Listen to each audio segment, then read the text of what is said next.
Welcome to Mary Alice. What did you do? We are a Desperate Housewives recap podcast with me, Erin McGee. And me, Jakub Tansey. Two best friends breaking down each episode until we answer the ultimate question, Mary Alice, what did you do? Unless, of course, we have finished season 1, in which case, insert new mystery here. Yes, there's a lot to unpack on Wisteria Lane. Content warnings can be found in the episode description. So get comfortable and let's get into this week's episode. Hello. Hello. Welcome back. Welcome home. I don't know why I keep saying that. I think it's because I'm in my house. Spoilers. Next week, everyone just turns up. All the listeners. But my mom's never been to this. No, she has. My mom has been to this house once. How's your week been? My week has been good, thank you. How has your week been? My week has been amazing. I am so excited for all my fellow Blinks out there.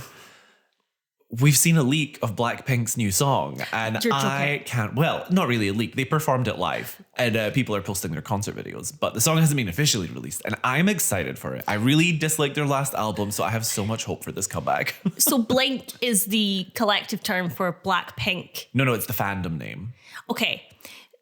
I thought you were talking about Blink-182, and I was surprised. Absolutely not. You should know me better than that, I Erin. should know you better than that, and yet I don't. So that has been my week, just getting hyped for a Blackpink comeback. My week has been good, but there has been something weird going on that I'm about to tell you now. I don't know what this is. I think I'm wearing the wrong shoes, and I think I've been wearing the wrong size shoe for a considerable amount of time. Because I have this thing where whenever I wear new shoes, or sometimes when I wear old shoes that I've broken in a long time ago, my feet will bleed. The back of my feet always bleed.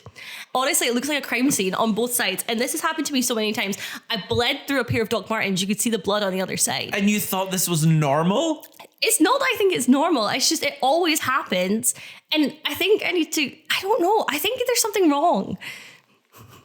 But then I thought maybe I just have really sensitive back of feet. You've got more stamina than Mike did at that Valentine's dinner with Susan, bleeding through his bullet wound. Well, this is the thing. Like, I just occasionally have a limp. I'm wondering if I'm small. So I have a conspiracy theory. So when I was doing my dissertation at Queen Margaret, I'm convinced I lost half a shoe size from stress. And I don't think I ever got it back. And I think I've been wearing a size, like half a size too big. So that's been my week. So we're going to talk about episode 16 this week. I bet, you know what's really funny is this is what I was talking about when we were crossing the road earlier, and I was like, I've got things to tell you before the pod. And I was like, I can't wait, but retrospectively, maybe I could have. Yeah. I know a sandal hates to see me go. Let's step away from food content. Let's step away. I hate it here. I hate it here. Didn't you miss me? Haven't you missed me all week? Oh, thank God we're taking a week off next week. We should probably talk a little bit about the podcast. I loved this episode. This is one of my favorite episodes so far. I think so too. There's a couple scenes that I remembered vividly as they came up because they just have stuck with me since the very first watch. Like most of the episodes after the first handful, I'm rewatching now and like, oh my God, I forgot all about this. But this one, I was like, no, I may as well have watched it the week before I remembered it so clearly. I just loved it. I thought the comedy was perfect. The serious stuff was perfect. This is episode 16, The Ladies Who Lunch and Have Dinner. Because there are multiple meal scenes in this episode. There's lots of meals. Everyone's eating. This is the meal episode. Mukbang with the housewives. Mm-hmm. Let's get into it. I can't wait. I can't wait. I have to tell you in advance that you're going to have to stop after every character in this cold open because I have something to say about each and every one of them. Very well. Let's get into it. Breaking news. Breaking news. We have locked in another cast member from the show for an interview. Are you surprised? Because we are. We did not see this coming. No, we truly didn't. I am so glad she said yes. I have no idea why she did. We're very grateful. It is an absolute hoot of an episode. I laughed so much for that conversation. So next week, get hyped. We're not going to reveal who it is quite yet, but I will give you a hint because she appears in all of your favorite shows. She's in Buffy. She's in Pretty Little Liars. She's in ER. She's in Desperate Housewives. And she's in this podcast. Woo! So please check out our Instagram page. We're going to have a bit of a poll running where you can guess who our guest star is going to be, and we will be revealing. I'm so excited. I can't wait. I'm so excited. Oh, that was your breaking news. Thank you. Good night. Bye. Bye. Enjoy this episode in the meantime. Oh, yeah.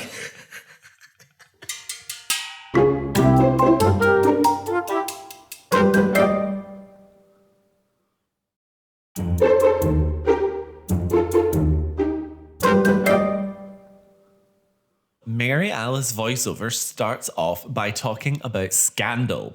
We see Ida Greenberg stealing Bree's newspaper from her lawn in the morning. She's running away. Bree's like, Ida Greenberg, you get back here. And she's wearing what I would describe as like an ironing board cover style of dress. It's like her nightie. It's so cute. And she's so sneaky, running like... She's like a cartoon animated character villain. It's so funny. We see Tom considering bribing the cable guy to throw in some free porn to their TV package. I think it's highly implied that he did. Yeah. I mean, we don't see him agree or give him the money, so that's why I said considering, but we all know he did it. Also, I feel like as a postwoman or postman or postperson, you're not putting that offer out unless you're sure they're going to bite. I don't think it was the cable guy, no, because he's like fixing up their TV cable. Oh, I thought it was the postie. Why would the postie be able to hook them up with free porn? He's delivering the porn. You thought Tom was going to bribe a postman to give him free porn magazines? I was like, it's 2004. How is that a valid business model? Where is the postman getting these free magazines from? It's 2004. Anyway, moving on swiftly to my favorite moment in the entire episode. You know what I texted you earlier in the week saying, I can't wait to cover this cold open? This is why. This was one of those moments where you sent me that text. I watched the episode a couple of days later, immediately knew what you were talking about. So we see a bunch of kids covering a house in toilet paper. And this is the home of none other than, say it with me, Erin, Bob Fisk the taxidermist. Or at least the man from the neighborhood watch meeting who we coined as Bob Fisk the taxidermist. Headcanon Bob Fisk the taxidermist. Oh my God, I screamed. I screamed too. And he comes out and he's like, you can't smell it. But also, he has so much toilet paper now, perhaps that he can use as stuffing.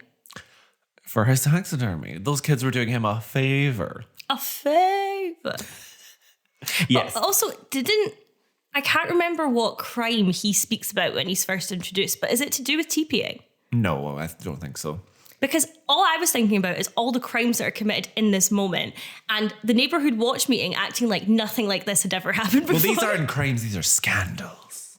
Stealing someone's mail is a crime. That's true. Dodgy cable is a crime. You know, when is Bree going to get justice and when is Ida Greenberg going to prison? I would say that you could argue that Bree does get justice. Yeah, if you're familiar with the show, you get that. And anyway. That's all I have to say about that. Let's make a note to come back to that in a few years. I love that we're going to have to note this for ourselves in 2030. Yeah, and we will not. When I tell you I'm going to look nothing like this because I'll be blonde. You're going to be blonde. Because I'll be blonde. I'll have curtain bangs. I can't see myself having plastic surgery in the next 5 years, but I'm not ruling it out because I have noticed people posting a lot on TikTok these days about how small their upper lip is. And I've been like, I have the same size of Oh. Yeah. Anyway, so then we... Excuse me, what are you going to look like in 2030? Well, my nose will be even bigger. I can't wait. I I think it grows the more powerful you become. Oh, okay. Yeah. And that's all you had to say. You were like, I just think my nose will be bigger. Yeah, that's all I've got for you. Sorry, babe. You don't think you'll have a fun hair color? Who's to say? Will I have gone through a breakup recently? We'll find out. I'm going to say right now, because I'm going to throw it into the mix, you're going to be shaved head. Oh, never. No eyebrows. Absolutely not, darling. Full Lex Luthor fantasy. With this nose? No, I need big hair to balance that out. No. Honey, talk to yourself in 2030. I will. Bald. Bald. This is going to be a good episode. I can feel it. I can feel it in my bones. And you know what? I think the reason that we're so buzzing about this episode straight out the gate is you and I, in any television show, not just Desperate Housewives, have such a love for secondary, minor characters. Yeah, and they really thrive in this moment. And in this entire episode, I feel like this is another one where they like crack open the world a bit and you see the world around a lot more. The street is its own character in this episode. So Mary Alice continues that once in a while, a scandal comes out that is so delicious, its roar drowns out all other noise. And with that, we see Maisie Gibbons with a new client in her bedroom. She's talking to him about her services and he takes out handcuffs. Ooh. Cuffs or rope, baby. Yeah, that's going to cost him extra. Actually, it's going to cost Maisie Gibbons jail time because this is a cop. And I love this misunderstanding. I also have to clock that Maisie Gibbons, one could argue she's a villain. However, in this moment, with the stockings and the baby doll, she looks unbelievable. Absolutely. Say it louder. She's running in those heels to try and escape the cop. Yeah. Oh, yeah. She's like handcuffed and she's taken outside and there's all the neighbors watching or people walking by and she tries to make a run for it, but her hands are cuffed behind her back and she's in heels and lingerie and ultimately fully face plants. She is so lucky that people weren't filming everything on their phones in 2004. I was thinking this would have been a TikTok live. Oh, yeah. And finally, we see one of the extras / neighbors whap out their flip phone. And the camera lingers on it like, oh no, a phone. And she is ready to start spreading that hot goss.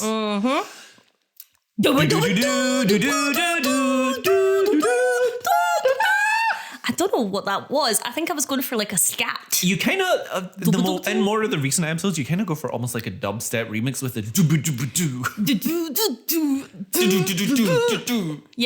Yeah. Maybe we should do a different style every week. Oh, next week it's going to be jazz. Smooth jazz. Not because we have to get very specific with the genres. We're going to do that, Jakub. Yeah, because we're going to run out real fast. This week we're doing all of pop. The theme is themes. Yes. Okay, so why don't you take it away for us with Lynette? I would love Your to. fave. I would love to. She's great in this episode.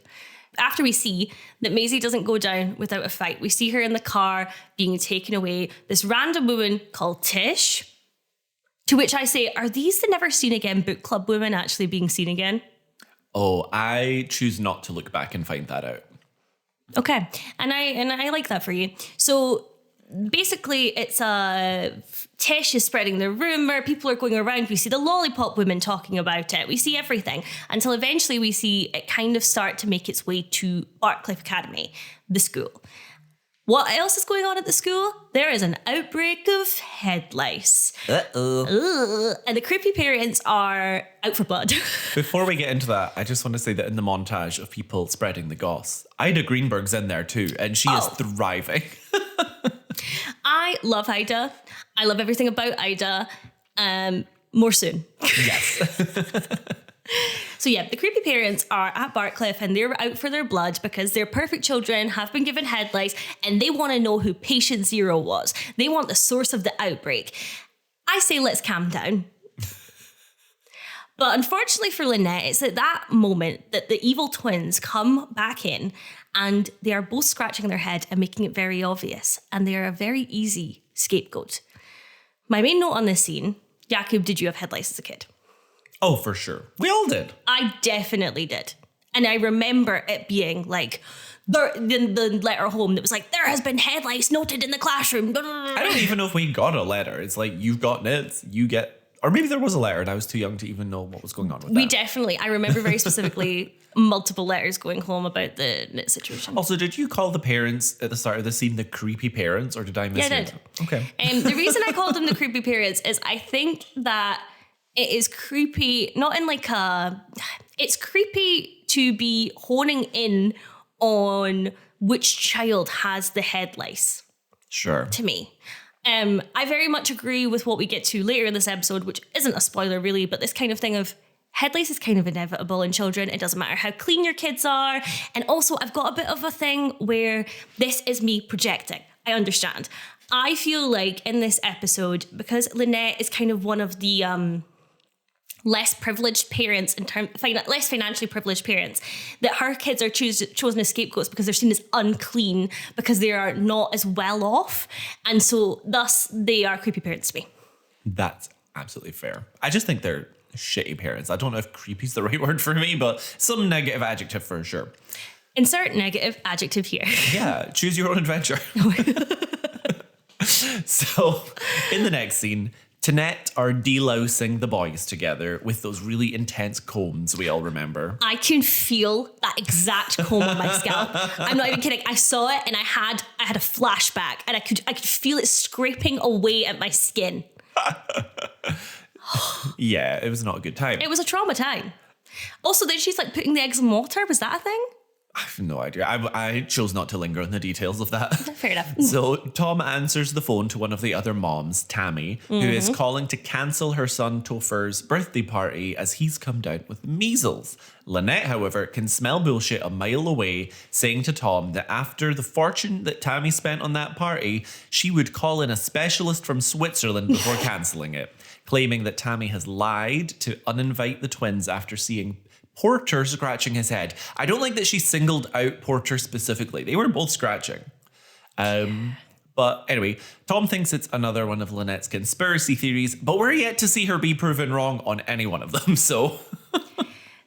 I think sometimes we say people are paranoid and they're just correct before everyone else. There we go, that's And the team. That's how I see myself. But I love that she's full Brie in this moment, because she's like, this is the end of us being invited to the pool parties and the swim meets and she really is she's dove head first into the culture of this school. Mm-hmm. It's interesting. Sorry. There we go. Right. Okay. On you go. Now I'm like, I need to it's like a yawn. I feel like sometimes I catch it from you where I'm like, it's in the air. So in our next scene, Lynette goes to the school nurse. The school nurse who has an excellent tight perm. She really reminded me visually of the teacher Yes, from I the thought that previous too. school. I was like, is this the same person? I thought it was the same person for a second. So the school nurse is like, you guys are not the ones that caused this outbreak eventually. And Lynette is happy with this information at first, because she's told it's another little boy. And actually, this is the fourth time this little boy has had head lice and caused this kind of outbreak. And then she turns back and suddenly says, you know what? This is not good enough. You're going to tell me. And it is aggressive. At one point, she says, she's talking about the party that her kids are already missing out on because the parents are always going to find someone to blame. And in this situation, they're blaming the twins. And she says, for God's sake, there's going to be a magician. Yeah, I noted that one down too. It was very funny. The nurse, eventually, when she hears that it's Topher's party, is like, Topher, you say? Why don't you take a seat? Mm-hmm. I know it's deeply unprofessional. I love when people break laws. For the greater good. For the greater good. These poor kids. Exactly. I love how I have never rooted for these twins before. Until Not today, once. maybe. I still want them to, I think that they are the spawn of Satan, but I want them to have a bouncy castle. Yeah, rooting for the twins in this episode is like rooting for Lynette by proxy. I think you get it. Yeah, I know you. So in the next and final scene of the Lynette arc, a lot of the arcs have like fewer but meatier scenes this time, I noticed. Yeah. I like her storyline this episode because we've been saying, well, you were saying that a couple of her storylines have felt like, why are they there? Whereas this one, I do feel like it's quite earned and we see a bit of development for Lynette. I don't even think you need development. I just think if it's a fillery storyline, it has to be worth the laugh or whatever it is. And there's a couple of them where I've been like, oh, this is kind of underwhelming. Yeah. But this one was really good. And so Lynette turns up to Topher's birthday with the twins, gift in hand, like nothing is wrong, like she had always been invited. Love. Topher's mom, Tammy, and the other moms are obviously shocked to see her. Lynette, she ate.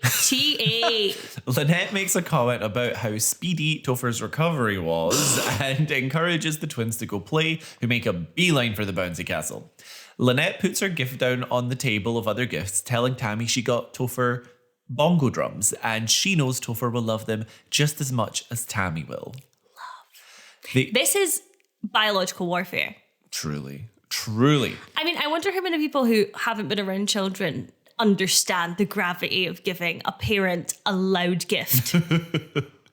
The other moms are trying to get their kids off of the bouncy castle and away from the twins, but not wanting her party to be ruined, Tammy goes into the bouncy castle herself trying to get the twins out. But Lynette follows her in there, telling the kids to keep bouncing. It's a pretty chaotic scene as the fighting adults bounce amongst the kids. I thought it was so funny. Grown-ups in a bouncy castle will never fail to make me laugh. It's a great time. And I was really hoping they would get into a physical altercation.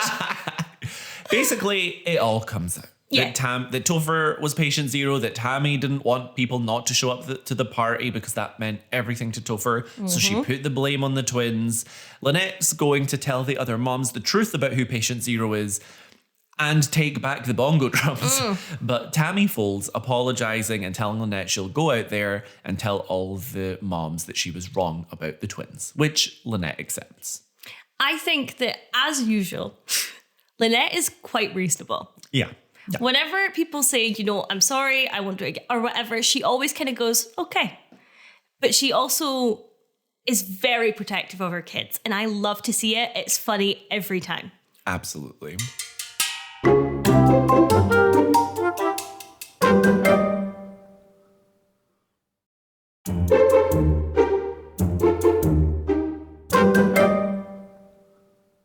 So we are at the country club and Rex and Brie are having lunch.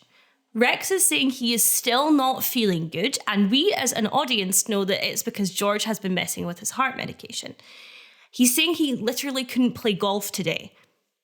Brie is an absolute vibe in this scene. There's a little blue top and pink ribbon bunches in her hair, and you bet I was obsessed with it. But we find out that somebody else, is it Tammy? Tish? It's Tish. What are these names, Jakub? What are we doing? So anyway, Tish is going around and Brie calls Tish over because she can see that Tish is going around circulating some juicy gossip. And Tish reveals that Maisie has a little black book that details all of her sexploits. And the only thing I really have to say about this scene is I am Tish and I am the woman going from table to table at the country club going, excuse me, did you hear what's going on? Did you hear? Do you want the details? Obviously, for Brie and Rex, this is catastrophic because Rex is in that book and everything, their reconciliation is on the line here. Their relationship is on the line. And once again, they're having to reconfront the affair. Mm-hmm. It is bleak. Yeah. There's a great quote because when Brie spots Tish spreading gossip, Little gossip. Rex is like, oh, get her over here. I could use a laugh. And then after she tells that story and leaves, Brie says, well, you heard your funny little story, Rex. Why aren't you laughing? And that cracked me up. I also love that they're at the country club getting this info, since we've heard before that Maisie was buzzing about the fact she started the affair with Rex after Brie iced her out in the club once her husband lost his job. I'm certainly not pinning the affair on Brie or saying Brie's the villain or anything in this story. I just think that hearing this here is a little bit of karmic justice for the small part she played. There's a parallel here for sure. And also, it's showing once again the toxicity of the country club and how exclusionary it is.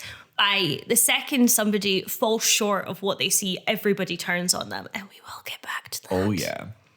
So in their next scene, we have the girls having poker night. And guess who's there, baby? It's my 4 favorite characters. It's Brie, Lynette, Gaby, and Edie.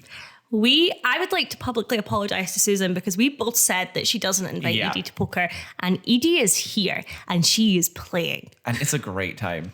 Gaby has just come down from using Lynette's bathroom. She's currently, this is a bit of a...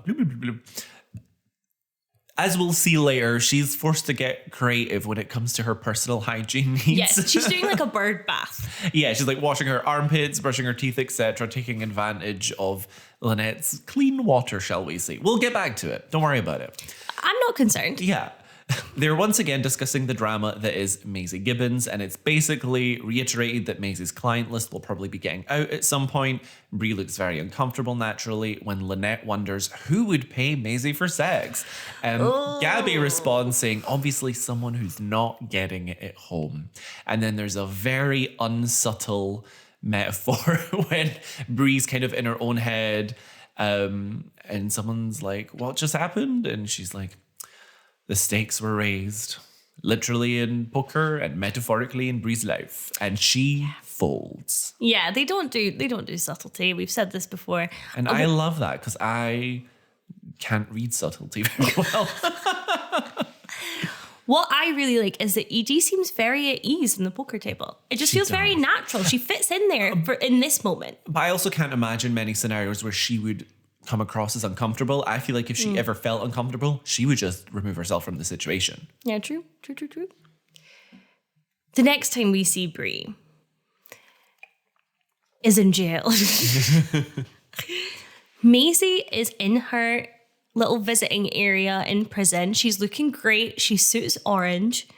Bree comes into the prison with a gift basket of all things.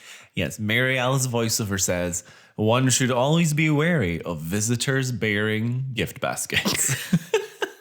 It's so silly. So Bree initially is kind of smirking. The camera pans up to her and she looks like she's going to kill Maisie, if I'm fully honest. But then we jump to their visit and Bree is willing to pay Maisie to keep her mouth shut about Rex being in the book. Maisie says that Bree better have made delicious muffins if that's the kind of thing she's wanting. And Bree mentions that she has a bank account with some money in it, and it's very clear she's wanting to bribe Maisie to be quiet. Bree says that she has $14,000, which is insane. Because we know that that is actually $23,824.83. And enough money to have someone killed. Easily. And $4,000 left over. So you could almost, 1.5 really, because you could start saving up for the next hit. Oh, yeah. Maisie and Bree talk about their kind of lack of friendship. And this is very important for later. Maisie says, you should have spoken to me. You should have been there for me. And Bree saying, the way that I was raised, what I thought the right thing to do was not to embarrass you. And Maisie says, you should have been there. And a good friend, it's worth the embarrassment to bring up that you're there for them, type of thing. Yeah, it would have been much better than the silence. Yes. And then Maisie makes a comment about how at least Bree visited her at all because everyone else has abandoned her. And Bree says, they didn't abandon you because you're a whore. They abandoned you because you aren't all that nice to begin with. Mm-hmm. And she takes the muffins back. She does. We know our girl likes to take her basket back. Actually, may I say something on the pod? I once again have been honoured with cake from Jakub's mother, and I'm so grateful. It is the best day ever. I've always gone through Bree's recipe, so please let me go through Jenna's very briefly. It is a pistachio and rose cake, and yes, I am a good fake daughter-in-law, and I will be returning the Tupperware immediately, and it will be washed. Thank you so much. Because she wants that Tupperware back. And she deserves it. And I do not deserve someone being this nice to me, so thank you so much. Yeah. I also loved in this scene when after Bree kind of tries to bribe her, and Mace is like, well, if I have to do it for you, I'd have to do it for all the other wives. That wouldn't be fair now, would it? And then Bree tries to appeal to their prior friendship, to which Maisie basically says, the cheek, the nerve, the gall, the audacity, the gumption. I think it's interesting that Maisie is a local sex worker. and a kind of higher end sex worker. And she's talking about how she has been sleeping with these married men. So presumably the very women who are mocking Bree, or the very women who are spreading the gossip about Maisie, are also having husbands who have slept with Maisie. Well, just how big is Fairview? We're not sure. We know there's one therapist. We know there's 2 stores. They've probably gone downhill since Martha died because she worked at both of them. A lot of places gone out of business without the workforce that was Martha. We have a lot of police. I do feel bad for Maisie because much like Gaby, she was also just out there hustling in a financial crisis, and it doesn't sound like Bree was very nice to her at all. So to be clear, again, I'm not calling Bree the villain here. Maisie had a whole affair with Rex, so she's definitely one of the villains. But, everyone's played their part, again. R.I.P. Maisie Gibbons. You would have loved OnlyFans. She really would have. She would have thrived on there. Mm-hmm. A little bit of those, stockings. Oh, what a dream. What a dream. So in our final Bree scene, Bree and Rex are back at the club, but this time for an evening meal. Rex is trying to tell Bree about his doctor's appointment, that they still don't know why his medication isn't working. He's thinking about a second opinion. But Bree isn't really listening, though, as she's too busy clocking the fact that everyone around them is staring and dismissing them. She points out to Rex, making the assumption that Maisie's client list has now been released. Oy. Rex wonders if people are laughing at them, but Bree disagrees. She thinks they're laughing at him specifically. She thinks they feel bad for her, which is just as humiliating. Bree wants to do her favorite pastime here, which is acting like everything is okay, enjoying the meal and walking out of there with as much dignity as they can. But Rex can't handle the humiliation and gets up to leave. But Bree threatens to scream and cause a scene. She's it's angry. So scary. Yeah, she's angry whispering in the way that she did when he was in the hospital. Mm-hmm. It was terrifying. So she's like, I'll scream about your infidelity, about your sexual whatever. I'll show you what humiliation really feels like. She's whispering so aggressively. So eventually, Rex relents and sits back down, and Bree immediately switches to her default setting, looking at the menu with a giant smile. So what are you having? The veal looks good. Why is Bree obsessed with veal? Our girl loves herself some veal. I think our new headcanon is that Bree's favourite food is veal. Oh, that's not a headcanon. That's basically established lore. Also, Bree feels kind of not evil in this scene, but she's so desperate that we've not seen this kind of venom out of her before. I think this is more venomous than the "I will eviscerate you" speech. I wonder if she's, after her conversation with Maisie, kind of realized the small bit about the part she played in all this, and if that's affecting her. I don't know. I'm just thinking out loud. I do think that, you don't really know how people are until they don't get what they want. And Bree's entire reputation is at stake here. And that's her entire thing is reputation. Her entire thing is her pride. So that being in jeopardy over something Rex has done, it's not looking good. It's not looking good.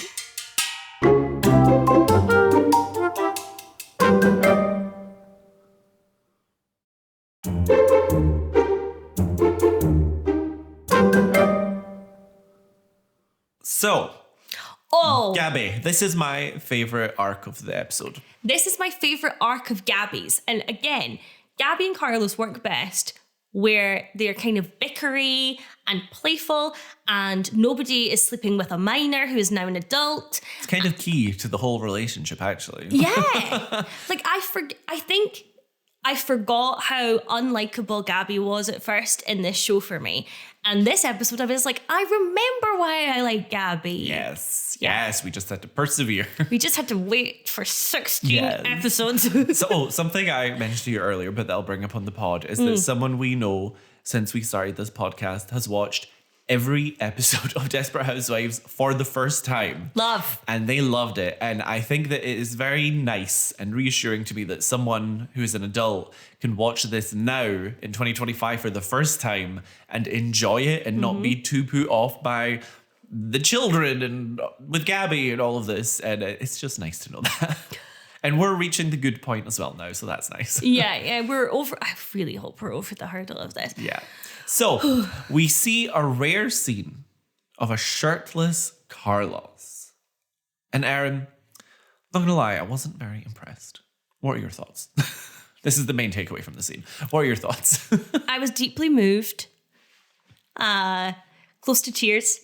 I thought it was powerful. Erin, we're all waiting to know.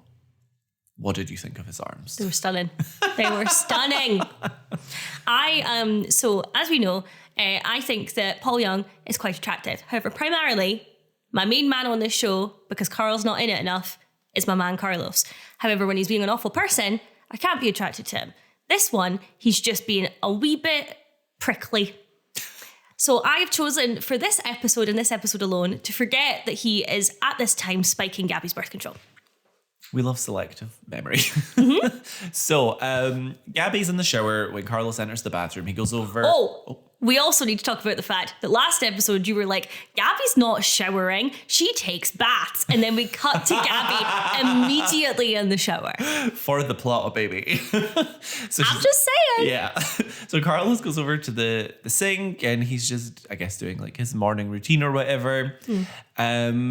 But the sink is backing up with brown water. So he calls to Gaby, but she can't hear him. And when he wonders to himself if that's sewage, we hear a blood-curdling scream from Gaby in the shower. And Carlos says, "Yep, that's sewage."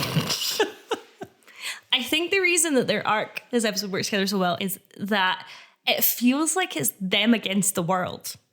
And I really like that.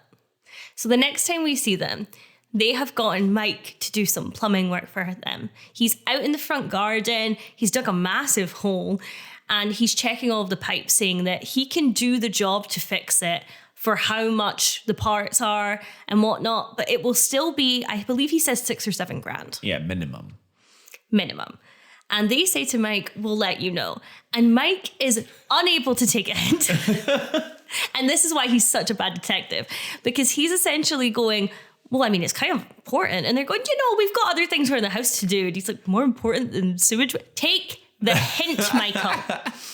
He then brings up something which I really like, which is him saying, "I've kind of been ostracized on the lane since people think I killed Martha Huber." And Carlos lifts up his leg to his ankle monitor and is like, "I literally have a tracker." Innocent until proven guilty, my man.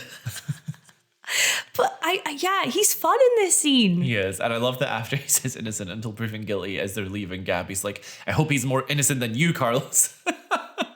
We then see Gaby and Carlos doing their washing, shaving, etc. She's shaving her legs. In the hot tub. She's shaving her legs in the hot tub. Gaby needs the toilet again, and she's sick of making excuses to go to other friends vis-a-vis the poker scene from earlier. So she takes out her frustration on Carlos for getting them into this mess. Gaby doesn't have time to argue, though. She's got laundry to do. And with that, she throws her basket of clothes into the hot tub and switches on the jacuzzi bubbles before storming off. I am wondering, so first of all, part of me thinks this is genius. But where are they getting that water from? Is this old water and getting a bit gross? Well, I don't think jacuzzi water would have been connected to the plumbing. It would have already been in there, right? But then, do you not drain a jacuzzi? So wouldn't this be like so really they could only do one load of laundry? I mean, I'm not that familiar with jacuzzis, so. What a wild sentence. No one has ever said that sentence. I'm not really. Well, you were talking like it's secondhand nature to just know these things. I'm not really familiar with jacuzzis. So. It's not my topic of choice. I hate hot tubs. It's not my specialist topic on Mastermind. I hate hot tubs so much. I don't understand everyone's obsession with it. Why is everyone wanting to take a bath with people? I don't get it. It's always I see it for Gaby because she loves a bath.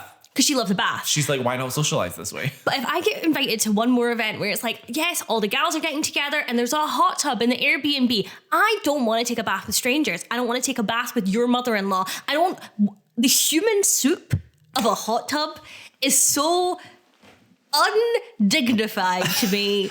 Brie would never. Brie would never, and I would never. I hate them. And that's all I have to say. But otherwise, I'm not really familiar with jacuzzis. Is jacuzzi like Hoover? Is it like a brand name? And that's why we say hot tub now. As I've stated previously, I'm not that familiar with jacuzzis. Martha Hoover definitely called it a jacuzzi. Have You you want to slurp from my jacuzzi?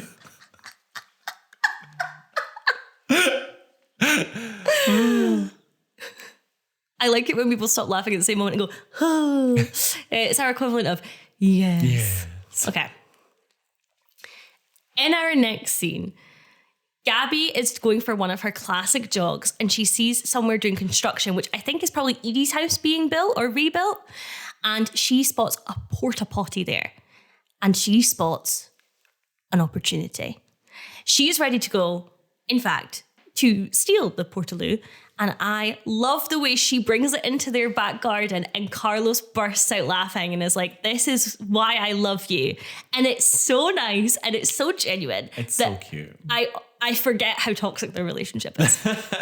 It really aligns their determination to keep up appearances and hustle for as long as they have to. And I respect that. Again, it's them against the world and they're equals and they are partners. And he's respecting what Gaby's doing and Gaby's kind of respecting what he's doing. And it feels a bit like, oh, they're kind of good together. I kind of see how they got together in the first place, which we have definitely not seen before.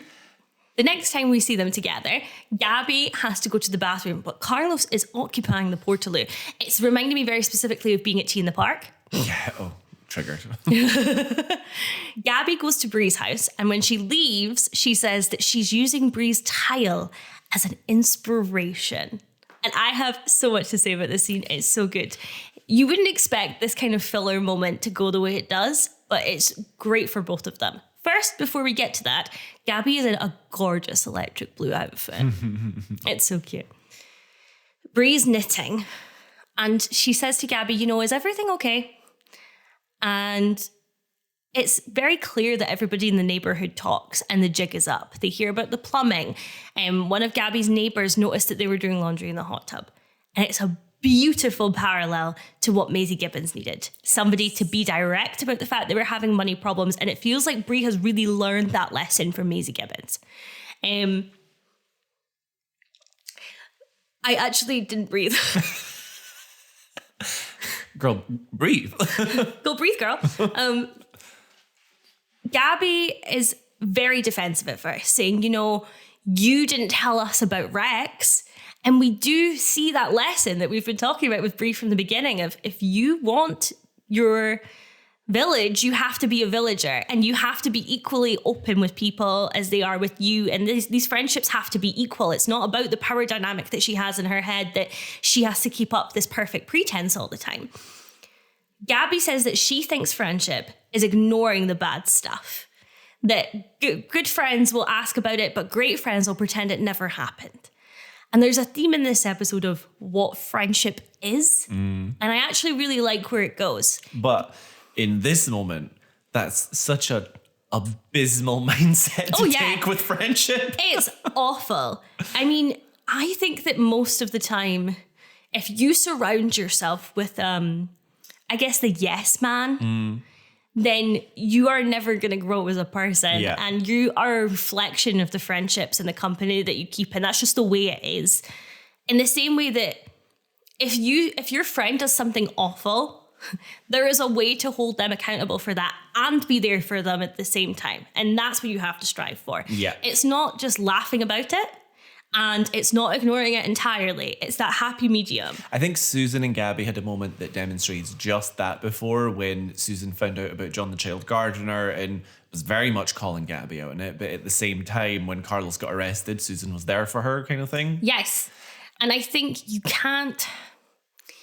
you also have to wonder about the circumstances of why your friend is doing this as well. Yeah. This scene is kind of like a back and forth of calling each other out. Because even when Gaby brings up Rex for the first time, which, as she says, good friends are just ignoring it and pretending it never happens, so she never has. Bree tries to say, well, that's obviously different. And then Gaby's just like, why? Because it happened to you? Yes, and that's correct. We're seeing that these women do really know each other.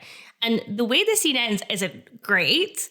Bree says to Gaby, I look forward to hearing about more of your renovations. And Gaby says, send my best to Rex. Yeah, and the music is so heartwarming, as if they've just shared a moral epiphany and everything is okay, which is so isn't. But I guess on the lane, Repression is the name of the game. Repression is the name of the game. That's Episode too title? long to be an episode title, but I wanted to write an episode title. Description. In the description. I don't know why I snapped as if I would jump cut to me in the future typing the description. Snaps for Repression is the name of the game. The name of the game is Repression. I would like to jump cut to a couple of weeks ago where I had to write our episode description when I was inebriated. And I still got the job done, honey. I'm so proud I of you still for made that. the carousel. Everything was in on time.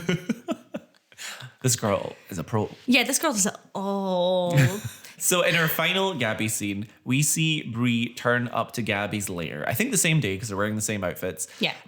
Tells her that she's decided not to renew her country club membership anymore, that it just doesn't have the same exclusivity it used to, and that she'd rather see the money go to someone she cares about, handing Gaby a check.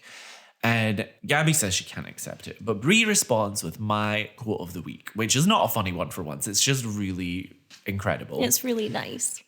In the previous scene, Gaby had said that good friends avoid each other.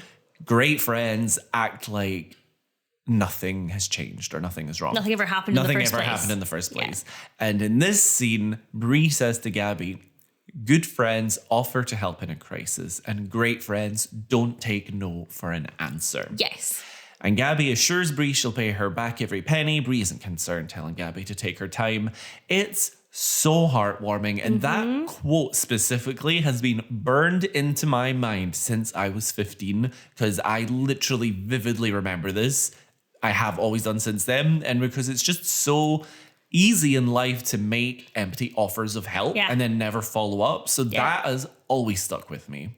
I think in life, you should really not be afraid to burden people with your friendship. And what I mean by that is saying to someone who is struggling, do you need anything? Is never, they're not in the place to, one, often they don't know what they need.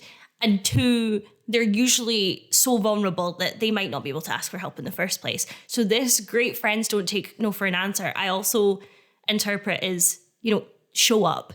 Your people show up. It's not about like, oh, do you need anything? It's, are you free tonight? I was thinking we could go do this. But if not, it's absolutely okay. Yeah. It's more that. It's more of being more active than passive in your help. 100%. 100%. Do you get me? I do. And I absolutely agree with that to my core. I think every time I have really had, and I've had so many of them, I'm so lucky with my friends. I think about it all the time, how grateful I am for the people that are in my life. And they just show up. Can't get rid of them. You can't get rid of them. But I try really hard to actively be that person where it's like, oh, I know I can show up at Erin's house and she'll work it out. She's probably just watching Love Island USA. Don't worry about her. But it is interesting that these are how people learn these types of lessons. We're young and we're watching the TV shows that we're watching and we're going, oh, you're right, actually. That was I've watched these grown-ups learn this lesson and now I get to learn it first. It's the wisdom that is being passed on.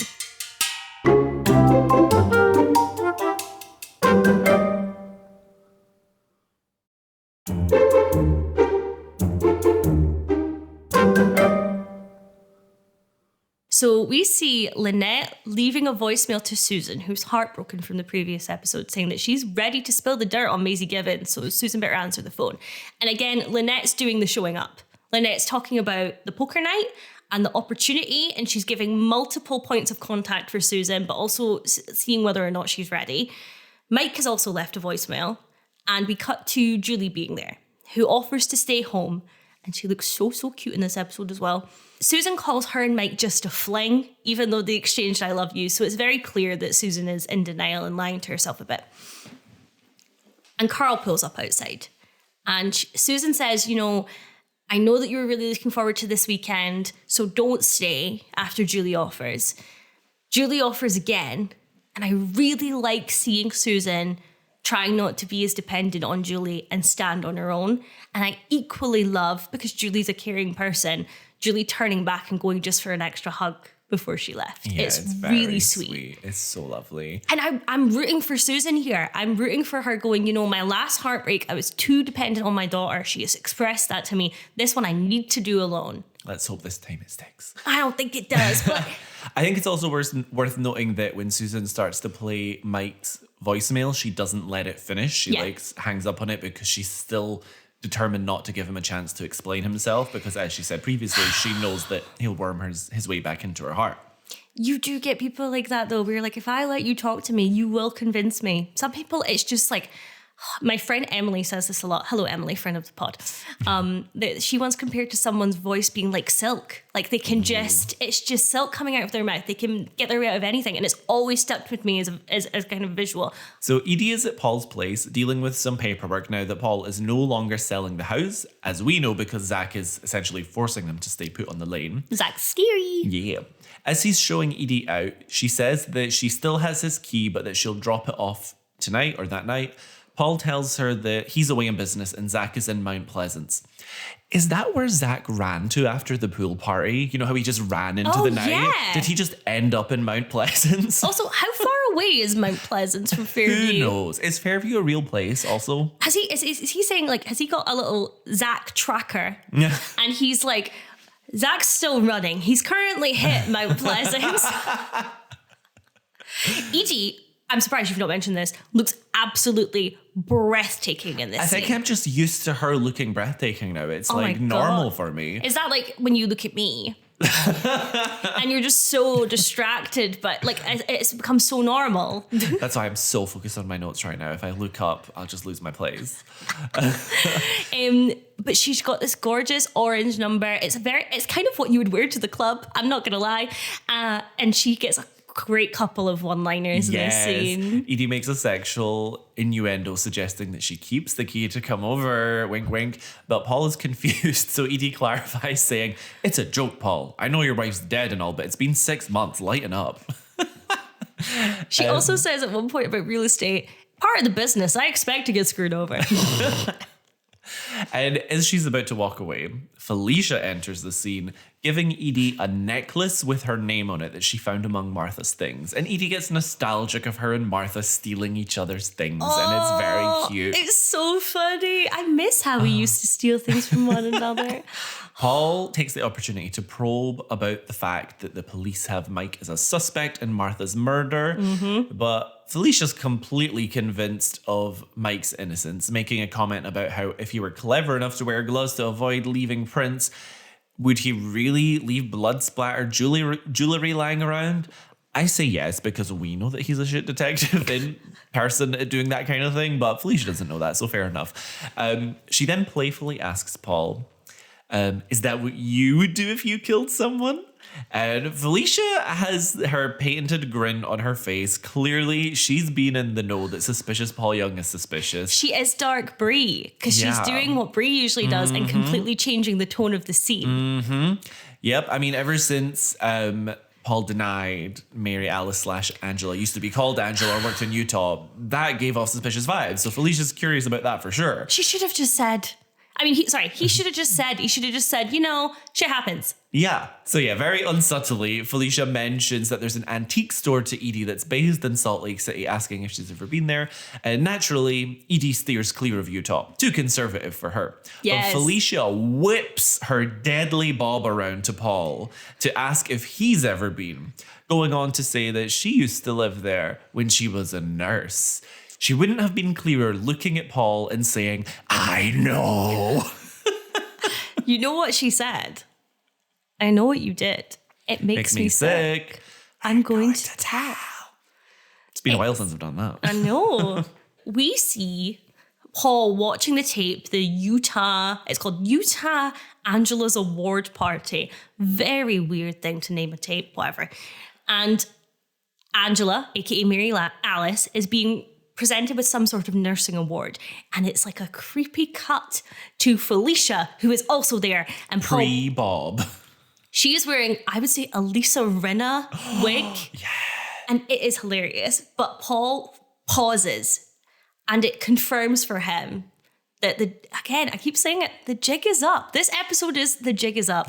Maybe that's the name of the episode. The jig is up, the jig is down. You shake it all about. Do you remember that my first ever job was that I had to dress in a chipmunk mascot costume and do the hokey cookie? Oh, vaguely, yeah. So my God. actually... Were you paid $300 a day for it? No, I most certainly was not. I'm not going to tell you how much I was paid. But yeah, I had to do the hokey cookie under stage lights, and you were only allowed to be in the costume for 15 minutes. Otherwise, it was dangerous. Our next scene I really love. So... we are post-poker game now, post the girls' poker game, and Edie is at Lynette's. And Lynette is admiring how well Edie has done. It looks like she's cleared up Mama Solis style. And Edie says she had bad cards, but she just lied the entire time. And that her first husband taught her how to bluff because he was very bad in bed and she had to fake a lot of orgasms. TMI for Lynette. She says to Lynette, you don't have to react to that. And Lynette says, thank you. Lynette has no idea how to take Edie, and I find it very charming to watch the two of them together. Edie asks Lynette where Susan is, and Lynette lies, to which Edie says, Tom must be amazing in bed because you don't know how to bluff at all. Oh my God.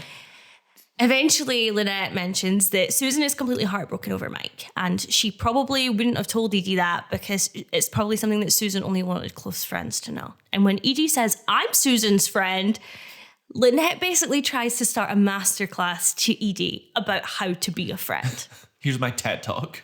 And again, it goes back to this theme of the episode. Lynette saying you have to check in, and even if you have to listen and you have to be there. And the scene is kind of sweet. Like, I almost feel like because Edie doesn't have close gal friends, that this is Lynette going, I know you and Martha had this dynamic. That's not going to work for everybody, perhaps. And it's nice. And you can see as well, Edie really taking on board what Lynette is saying. Yeah. Lovely. For the most part, except at the end, she's like, what if you want to be supportive, but you can't stand hearing someone bitch? And then Lynette points out that that's why it's good to know how to bluff. And I just felt like this scene was tied up in a neat little bow. It was lovely. It was a very classic Desperate Housewives storyline. And I'm glad that Lynette, who's the most straight talking out of the main girls, is the one to deliver this information. Yeah, if anything, you would think Edie and Lynette would have a great vibe since they're both so direct. Yeah.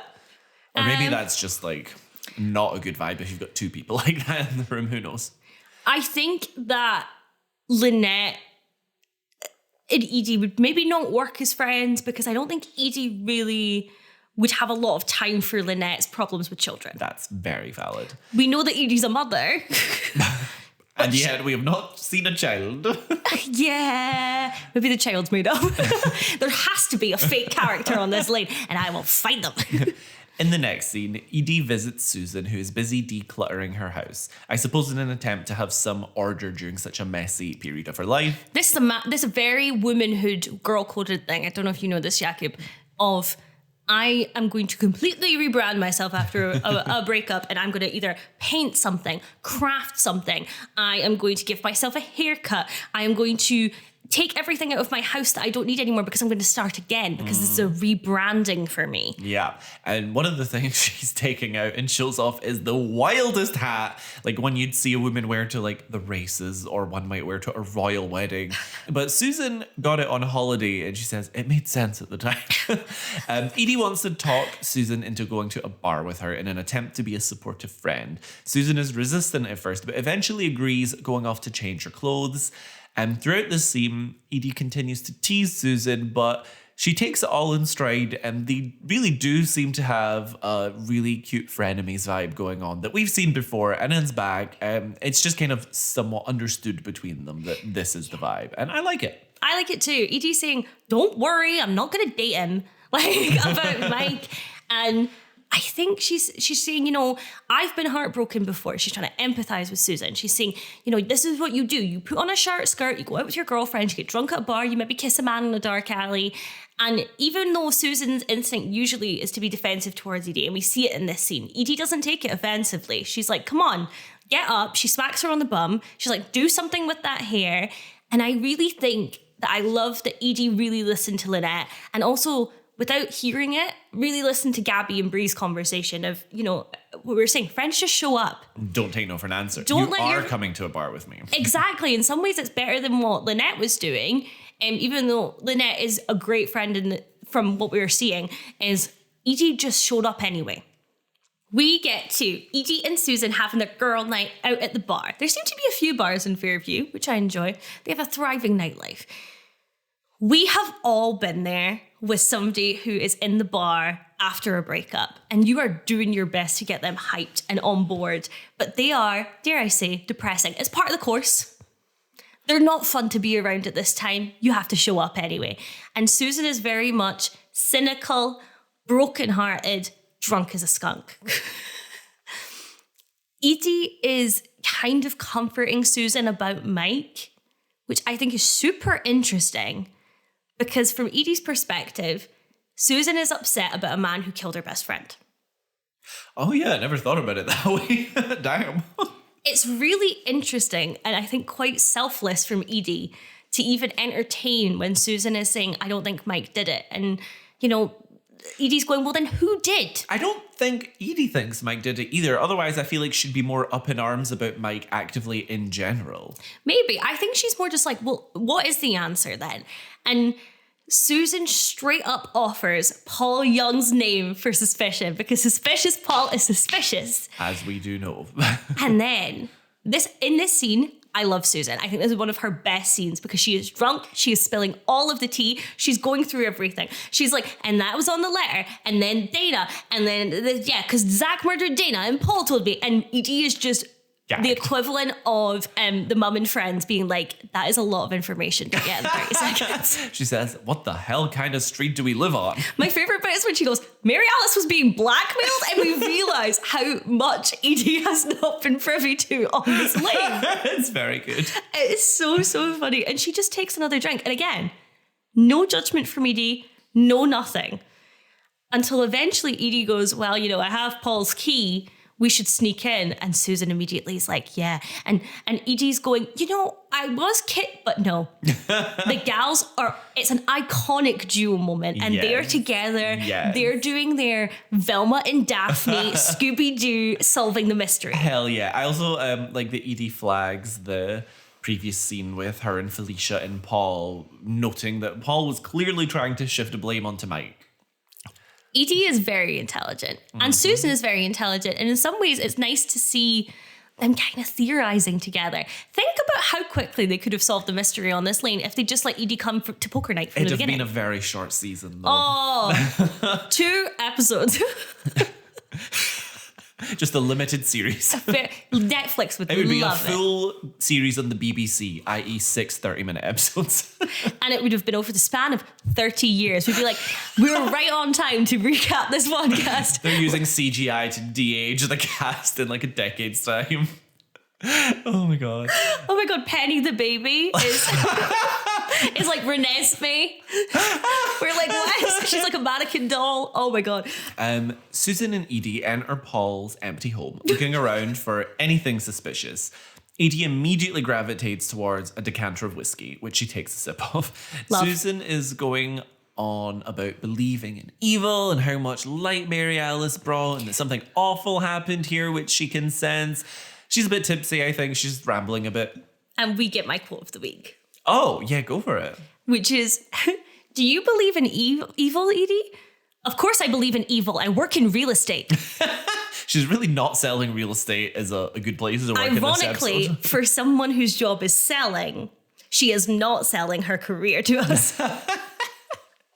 Very that. So they come across the tape of Angela's award party, Utah, and put it on. But just as it starts playing, Paul comes home unexpectedly. Oh no, who could have seen that coming? As they hear him approaching, they take out the tape and hide frantically, hiding behind the couch and dropping the tape between its cushions, I think, accidentally. Yes, and it's so funny because as well, at the same time, she's going, when they find the tape initially, she goes, Angela, that's Mary Alice's name. Again, Edie has not been filled in on everything. And she's like, what? She's like, yeah, it was on the tape that Bray stole from Dr. Goldfein's therapy office. And Edie's like, what is happening? It's fantastic. It's so Oh good. my god. Sorry. I know absolutely needed that. Paul comes in and sits on the couch they're hiding behind and starts reading a magazine. Edie takes proactive action and abruptly pops up Paul, giving him the fright of his life. It's ridiculous. It's actually the funniest thing I've ever seen in my entire Literally life. like, hi! It reminds me of, so the note that I had at the time is when you snuck into my house. Oh, we were much scarier. And it was, so I used to have an open door policy. I don't anymore. Don't come and kill me. In my old house where I was young, I was about 16, 17 at the time. And my friend and I were in the kitchen, and Jakub and our other friend Liam hid in the house and eventually popped up behind the couch very similarly like, hello! And I screamed. You were mad. I was so mad. You better, I changed the locks the very next day.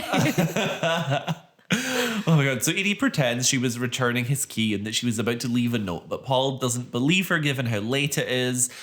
I feel like it's still believable. They live so close. But in any It's case, unbelievable that she was sitting in the dark behind the couch, Not making waiting a for sound. him, not making a sound, Yeah. waiting for him to come home. my Jakub, God. come on. But Edie uses one of her strongest weapons, her directness. Mm-hmm. She puts her arms around Paul, telling him he's right. They're too old to play games. That her note was going to say she wanted to keep the key for when the mood strikes. She wasn't kidding earlier.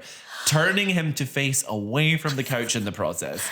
Susan stands up, tries to dig out the tape, and ducks back down again as Paul turns. Edie fully throws Paul against the wall and starts making out with him, gesturing frantically to Susan to sneak out.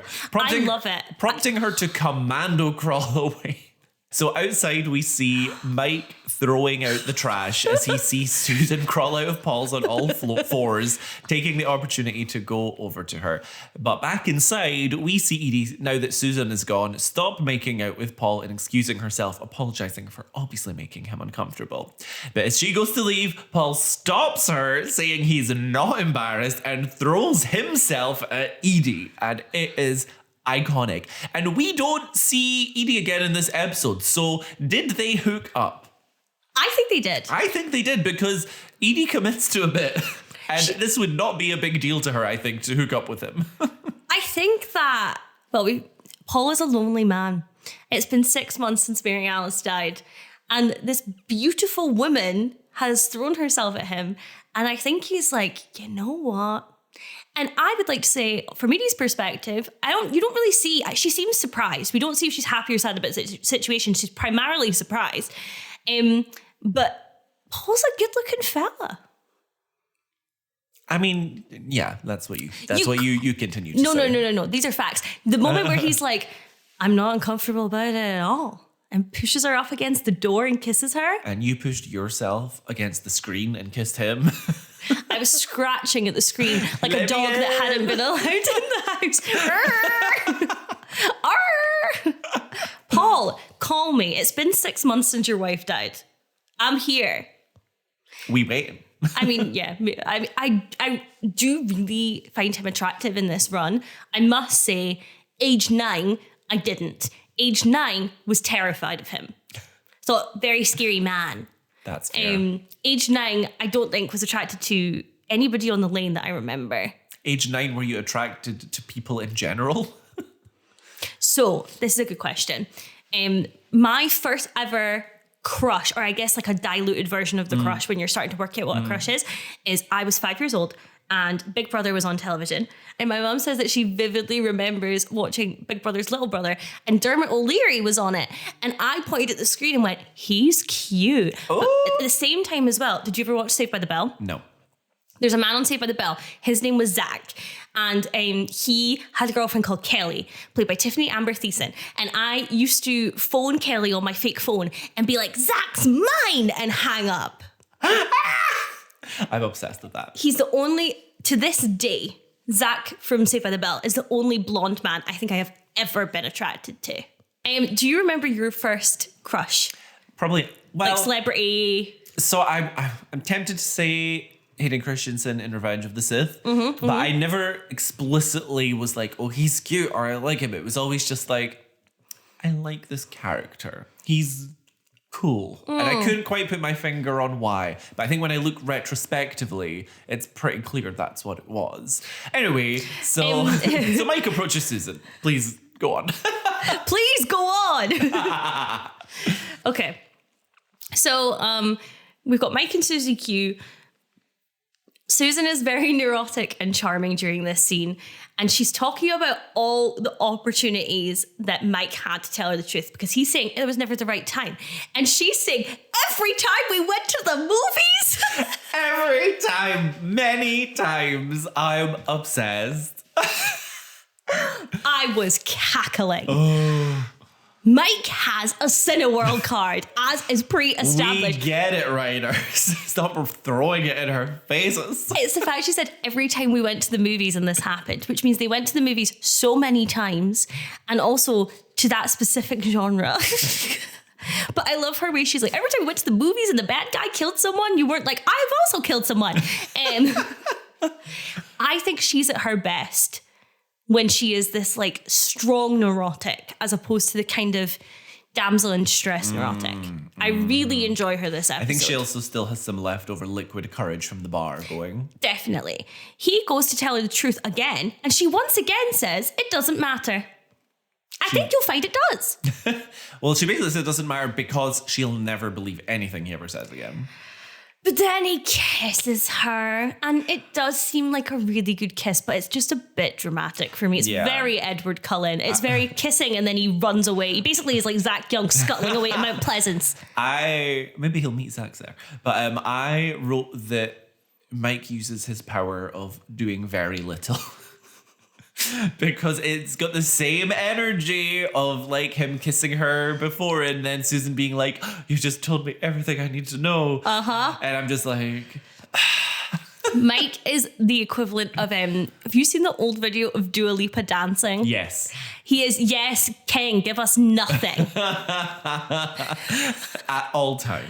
Dua Lipa doing that little sidestep. I might have to post this as a story on the... Yes, you get it. You get it. In our final scene of the episode, we get another classic Mary Alice. Yes. It's so good. Her voiceover says that, yes, everyone loves a scandal, no matter how big or small. And with that, we see Lynette looking at Tammy at the party. Mary Alice goes on to say that, after all, what could be more entertaining than the fall of the high and mighty? And with that, we see Carlos make eye contact with a very nosy neighbour looking over the fence as he enters the portaloo with a very judgmental look on his face. Mind your business. Mind your business. Mary Alice says, what could be more amusing than the public exposure of hypocritical sinners, which is paired, obviously, with Rex making eye contact with two people who clearly know about his connection to Maisie. And finally, Mary Alice says that if for some reason you're not enjoying the latest scandal with which we see Maisie in prison, well, the next one is always around the corner, with which we see Paul sit on his couch and find the videotape, putting two and two together about Edie the previous night.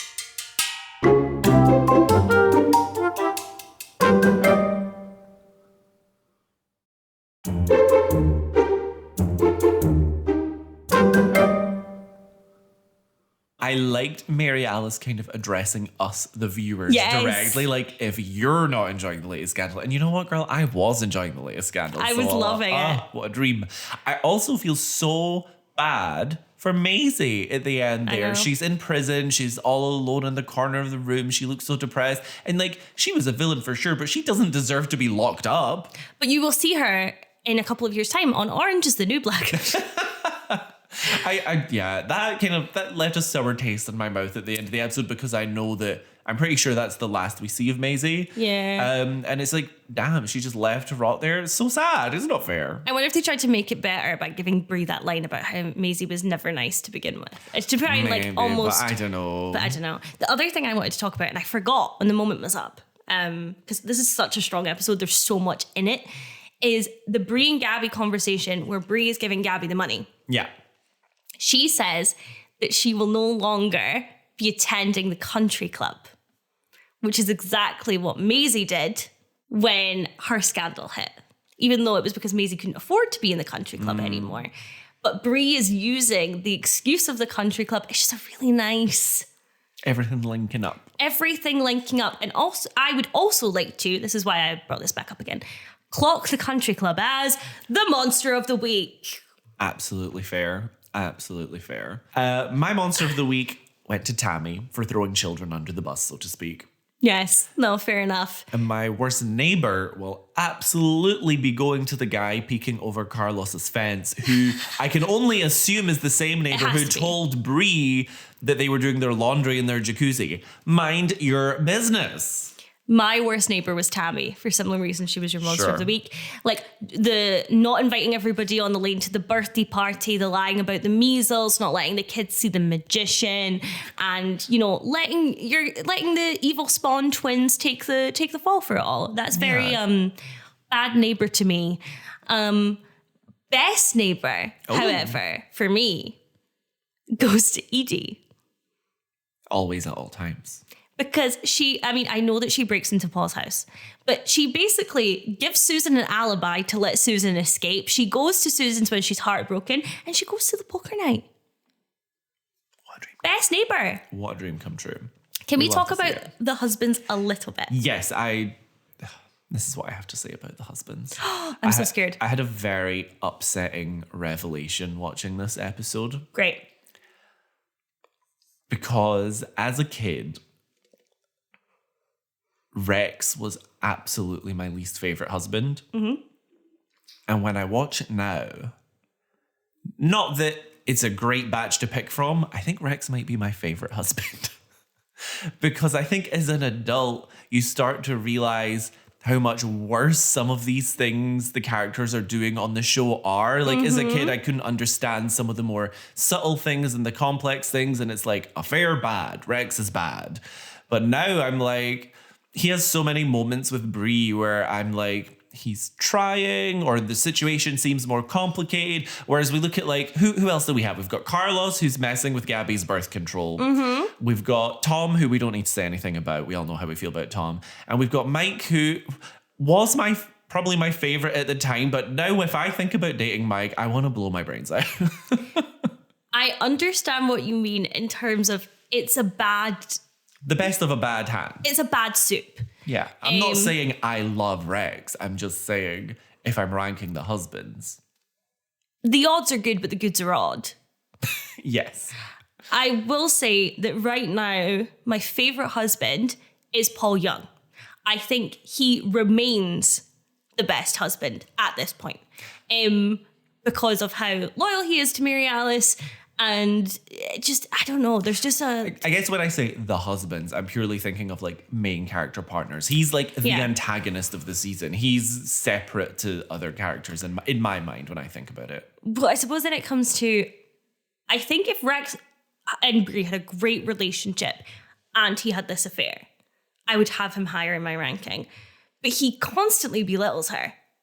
I think again, Rex is so lucky that we're coming back to this now that he's in his redemption arc. Yeah, I think it's hard to give it to anybody. I can't even give it to Mike because he's so beige. Which husbands were in this episode? Mike was in it. Carlos was in it. So Carlos was great in this episode. I'm giving Carlos a 10 in this episode. I have no notes. Oh, so yeah, why wouldn't I give him a 10? No notes on this episode. I would say we also know what he's doing behind the scenes, so that does make it harder. But we have to judge each on the episode, yeah. I'm with you. Rex, I'm gonna give him a 7. I was gonna say 6. He doesn't do anything wrong, but he tries to leave the table, and he's just like, there's nothing special going on there. He didn't make me smile or whatever. Yeah. So I'm going to say 6. It was not bad, but he was just there. And then 6 is good. I'm going to change mine to 6. Mike is, I don't know, he's kind of being quite persistent with Susan when she's clearly asked him to stay away. But also we know he's a, generally speaking, innocent person. In fact, I'm changing my mind altogether. I don't know why I gave Rex a 7. That doesn't even sound like me. I think I'd give Rex a 5 because Rex is extremely average. Okay, like bang in the middle, okay. I would say Mike a 6. Okay, that's fair. And then Tom was not in this episode.